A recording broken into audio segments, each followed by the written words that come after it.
بسم اللہ الرحمن الرحیم، اللہم صلی علی محمد وعلی آل محمد۔ السلام علیکم ورحمۃ اللہ وبرکاتہ۔ آج کی حدیث جامع ترمذی 2882 نمبر۔ رسول اللہ صلی اللہ علیہ وسلم نے ارشاد فرمایا، اللہ رب العزت نے زمین و آسمان پیدا کرنے کے 2000 سال پہلے ایک کتاب لکھی اور اس کی 2 آیات نازل فرمائیں اور اس پہ سورہ بقرہ کو ختم کیا۔ جس گھر میں 3 روز تک یہ 2 آیات پڑھی جائیں، ممکن نہیں کہ اس گھر کے قریب شیطان آ سکے۔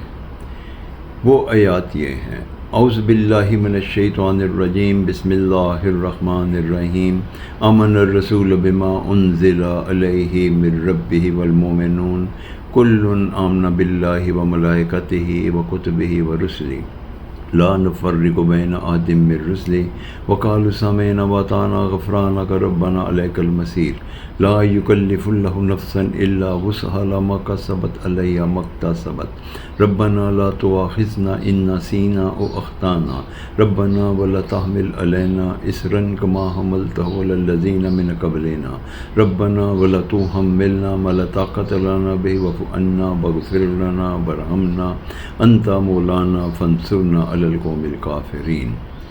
اس حدیث مبارکہ سے ہمیں یہ پتہ چلتا ہے کہ سورہ بقرہ کی 2 آخری آیات جس گھر میں 3 دن تک رات کو سونے سے پہلے تلاوت کی جائیں، شیطان اس گھر کے قریب نہیں بھٹکتا۔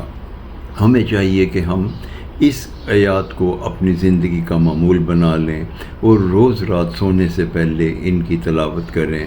جس گھر میں 3 رات تلاوت کرنے سے شیطان نہیں بھٹکتا، تو اگر ہم اس کو اپنی زندگی کا معمول بنا لیں گے تو اس گھر پہ اللہ کی رحمتیں برسنی شروع ہوں گی۔ وہ گھر جب شیطان سے دور ہوگا تو اس میں نور اور رحمت کی بارش ہوگی۔ ہمیں اس کو اپنی عادات میں شامل کر لینا چاہیے، اپنے معمولات میں شامل کرنا چاہیے۔ اس میں ہماری فلاح اور ہماری بھلائی ہے۔ السلام علیکم ورحمۃ اللہ وبرکاتہ۔